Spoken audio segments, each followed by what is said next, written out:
710 ESPN Seattle presents Brock and Salk's Wrap-Up. Powered by the law offices of Heidi Hunt. A week ago, the Mariners made a high-risk move that I loved. Now, Shannon, it's a low-risk move. And you know what? I still love it. That's next.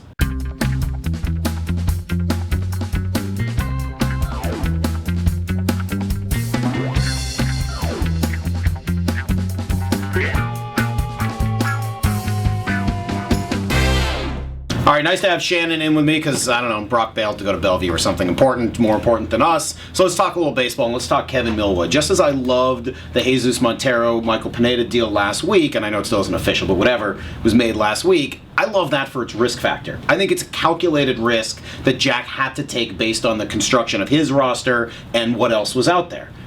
What he also, in addition to that risk, what I love about some of the other moves, Kevin Millwood, Oliver Perez, Oliver Perez, excuse me. I want to say Dallas Perez. Is these are moves you can make that aren't really risky at all, but could bear fruit. Well, you see these things before spring training all the time. You add to the roster to have depth for what you have to provide competition, and Millwood certainly does that. And let's go back in a couple of things. Jack has done just about everything he said that he would this offseason. He provided the catcher. It looks like he actually provided the bat, young bat, but the bat's there. He wanted to augment the starting rotation. He did that, but he also wanted some veteran leadership in that rotation. Now, Millwood's not going to be given a spot, but he's going to come into camp and he's going to provide both. He's going to have a spot, don't you think?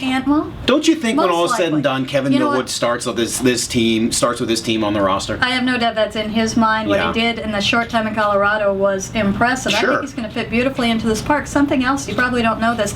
He was Blake Bevan's throwing partner when Blake was in Texas in the off seasons. Blake worked with him for 2 years in the off season, and I talked to Blake yesterday, and he said, if it's true, it's a great move, great guy. This is a guy that's going to come in and help a lot of us, and he said, I'm really fired up for the competition. What I like here is you're building a team where you've gone out and said, I'm having trouble acquiring bats. There doesn't seem to be a lot of big bats in free agency. There aren't a ton in our system. Let's go trade for one. Let's go bring in the best young big bat we can find. You get that in Jesus Montero, and you hope it changes where everybody else is in the batting order. What can you do at Safeco Field? You know what? You can make pretty good pitchers out of mediocre pitchers. So what do? Sign a bunch of guys who are all low risk, high reward, and if you can help, if the ballpark can help them turn into very good or even pretty good pitchers, well, all of a sudden you've got a team that is maybe capable of playing better than its parts. The sum of the parts turns out to actually be better than each of the parts individually. And so, I kind of, what is it? The whole is the better than the sum of all parts. I haven't slept much. Thanks.